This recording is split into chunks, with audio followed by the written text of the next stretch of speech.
Plastic এমন এক বস্তু যা সিনথেটিক বা আধা সিনথেটিক জৈব যৌগ দ্বারা তৈরি।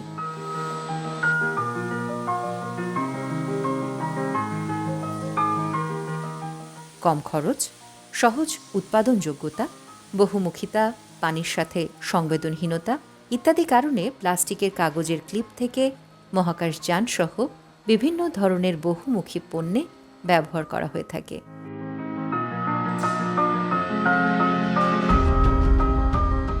1960 সালের মাঝামাঝিতে বিজ্ঞানী লিও হেনরিক বায়কল্যান্ড নতুন এক পদার্থ আবিষ্কার করেন। বিজ্ঞানী লিও তার নিজের নতুন এই আবিষ্কারের নাম দিয়েছিলেন বেকলাইট, যা আজকের প্লাস্টিক নামে পরিচিত। 1920 থেকে 1930-এর মধ্যে প্লাস্টিক গবেষণাগার থেকে শুরু করে পুরো পৃথিবীতে ছড়িয়ে পড়ে।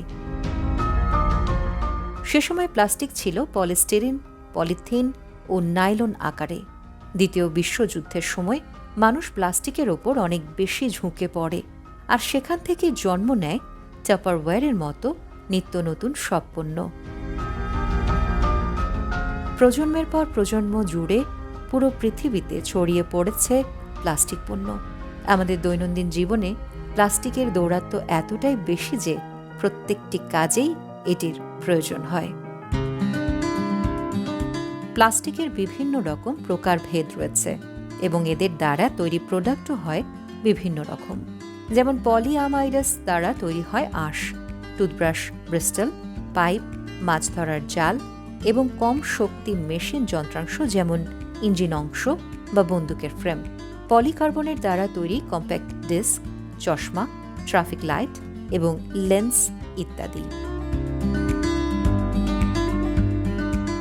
পলিস্টার দ্বারা তন্তু এবং কাপড়।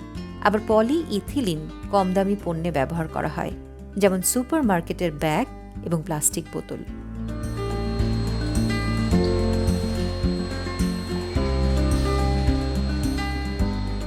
অন্যদিকে পলিপ্রোপাইলেন দিয়ে তৈরি হয় বোতল, ক্যাপ, পানীয় পাইপ, দইপাত্র, যন্ত্রপাতি, গাড়ির বাম্পার এবং প্লাস্টিকের চাপযুক্ত পাইপ সিস্টেম।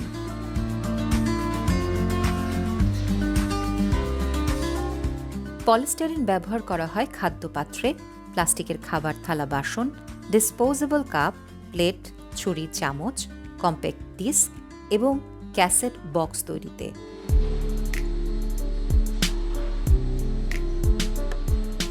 বাংলাদেশে প্লাস্টিক পণ্যের বাজার বিকশিত হচ্ছে। ছোট বড় মিলিয়ে বর্তমানে 5,000-এরও বেশি শিল্প গড়ে উঠেছে। 3,500-এর মতো ক্ষুদ্র এবং প্রায় 1,500 হল মাঝারি শিল্প, আর বড় শিল্প কারখানা আছে প্রায় 1/2শত, যার মধ্যে Pran RFL group, Bengal group, N Mohammad, ACI, Tanin Bestware ও আকিজ গ্রুপ অন্যতম। এই প্রতিষ্ঠানগুলোতে তৈরি হচ্ছে বিশ্বমানের প্লাস্টিকের জগ, মগ থেকে শুরু করে জীবন রক্ষাকারী ওষুধের প্যাকেট, ইনজেকশন সিরিঞ্জ, রক্ত সংগ্রহের ব্যাগ, চোখের মণি, ক্রোকারিজ, ঘরের দরজা, জানালা, স্যানিটারি, ইলেকট্রিক দ্রব্যাদি, কম্পিউটার, টেলিফোন সেট সহ বিভিন্ন ধরনের খেলনা।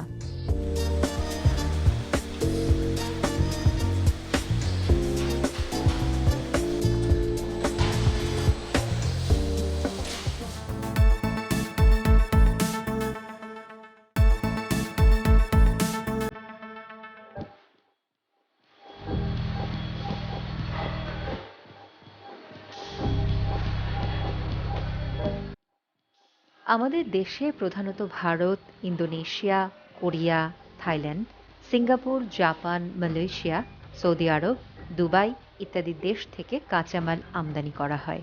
প্লাস্টিকের পণ্য তৈরির ক্ষেত্রে প্রথমে দানাগুলোকে পরিমাণ মতো নিয়ে মিক্স করতে হবে। এরপর এগুলোকে হপার মেশিনে দিতে হবে। সেখান থেকে সেটা যাবে ব্যারেলে। ব্যারেল থেকে ইনজেকশন হয়ে মল্ড হয়ে পণ্য তৈরি হবে।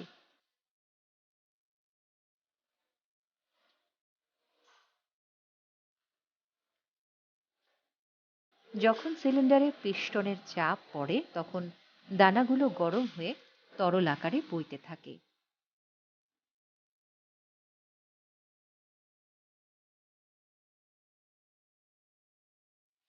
এরপর এই তরল প্রথমে ইঞ্জেকশন নলে ইঞ্জেকশন প্রান্তে এসে পৌঁছায়। এর প্রধান মুখে একটি স্টক থাকে। এই স্টকের কাজ হলো যে বস্তুটি তৈরি করা হবে তার আকার দেয়া। স্টকে ছোট ছোট ছিদ্রপথ থাকে, এগুলোকে গ্রেডস বলে। এই গ্রেডসের বিভিন্ন ছিদ্রপথে ছাঁচে গরম তরল প্লাস্টিকে ভরে যায়, তাই ছাঁচগুলোকে পানি দিয়ে ঠান্ডা রাখতে হয়। এই প্লাস্টিক যত তাড়াতাড়ি ছাঁচের ভিতর গিয়ে ঢুকবে ততই ভালো। বেশি দেরি হলে তরল প্লাস্টিক গ্রেডসে জমে যেতে পারে, তখন প্লাস্টিক ছাঁচে পৌঁছানোর পথে বাধা দেয়। এজন্য যতক্ষণ না প্লাস্টিক ছাঁচের মধ্যে পৌঁছবে ততক্ষণ পিস্টনকে চাপের মধ্যে রাখতে হয়।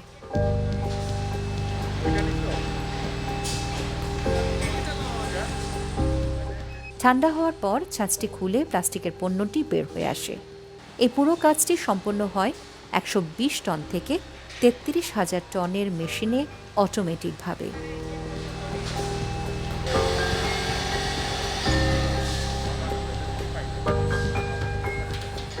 প্লাস্টিকের পণ্য তৈরিতে বিভিন্ন প্রক্রিয়ায় কঠোর মান নিয়ন্ত্রণ করা হয়। PPC, PP, PHP, HDP, LDP सब grade गुला are tested and authorized grade. We get the master data sheet from the supplier, then COC, then we use the material. Now once my raw material input is good, machines are good, the process will be automatically easy and efficient. After coming up product, depend upon the applicability, we use to test like chair, furniture. We produce furniture chair. And this chair had a lot of tests because somebody has to come and sit. So a number of tests are performed after production, like seat impact test. If something is dropping on the seat, it should not break. আসবাবপত্র থেকে শুরু করে automobile, খেলনা কিংবা ওষুধ শিল্পে বাড়ছে প্লাস্টিকের ব্যবহার। তাই প্রতিনিয়ত তৈরি হচ্ছে নিত্য নতুন প্লাস্টিক পণ্যের চাহিদা।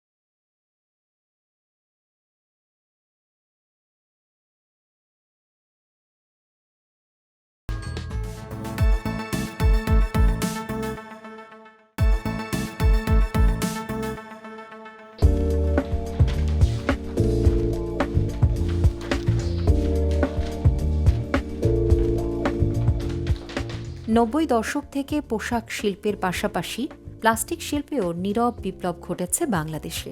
এদেশের প্লাস্টিক শিল্পের শুরু হয়েছে সেই ৫০ দশকের শুরুতেই। উদ্যোক্তারা বলছেন, পোশাক শিল্পের মতো আনুকূল্য পেলে প্লাস্টিক পণ্য দেশে দ্বিতীয় বৃহত্তম রপ্তানি খাতে পরিণত হবে। বাংলাদেশে বিপুল সম্ভাবনা নিয়ে বিকশিত হচ্ছে রপ্তানিমুখী প্লাস্টিক শিল্প। উত্তর আমেরিকা, ইউরোপ, মধ্যপ্রাচ্য, দক্ষিণ এশিয়া ও প্রশান্ত মহাসাগরীয় অঞ্চলের মোট ২৩টি দেশে প্লাস্টিক পণ্য রপ্তানি হচ্ছে। এর মধ্যে গার্মেন্টস অ্যাক্সেসরিজ হিসেবে প্রধানত আমেরিকা, কানাডা ও রাশিয়ায় রপ্তানি হচ্ছে বেশি।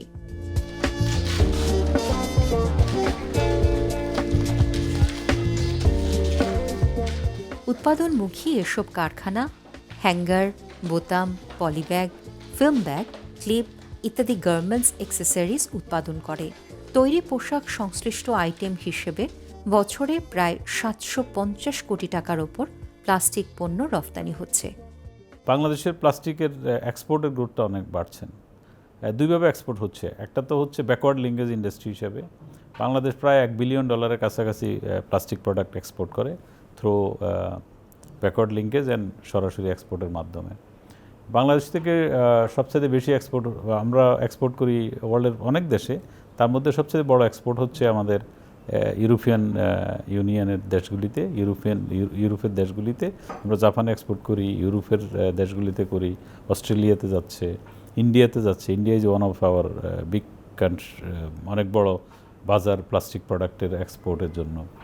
তো এই জায়গাতে বাংলাদেশের এক্সপোর্টটা, ইউরোপের অনেক বড় বড় রিটেলাররা বাংলাদেশ থেকে এখন প্রচুর প্রোডাক্ট ডেইলি ইউজ প্রোডাক্ট যেগুলি বিভিন্ন ধরনের কন্টেইনার, তারপর প্যাকেজিংয়ের অনেক প্রোডাক্ট নিচ্ছেন বাংলাদেশ থেকে, বাল্ক প্যাকেজিংয়ের বিভিন্ন ধরনের প্যাকেজিং যেগুলি হচ্ছে সেগুলির জন্য বাংলাদেশ থেকে প্রচুর প্রোডাক্ট যাচ্ছে। এছাড়াও আরও প্রায় 150 কোটি টাকার ওপর প্লাস্টিকের খেলনা, ফার্নিচার, ক্রোকারিজ সামগ্রী সরাসরি রফতানি হচ্ছে।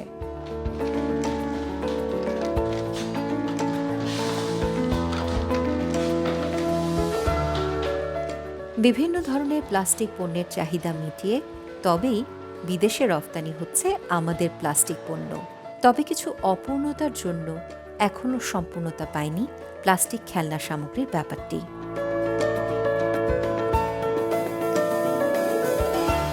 একসময় আমাদের দেশের প্লাস্টিক খেলনার প্রায় সবই আসতো চীন থেকে।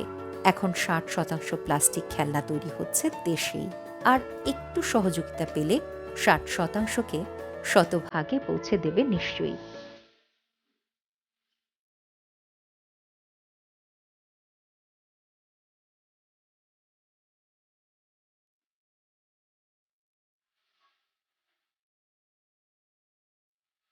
প্রযুক্তিগত দিক থেকে যদি এর সহযোগিতার হাতটি সম্প্রসারিত হয়, তো আমরা শুধু চীন নয়, অনেক উন্নত দেশকেও পেছনে ফেলে এগিয়ে যেতে পারব।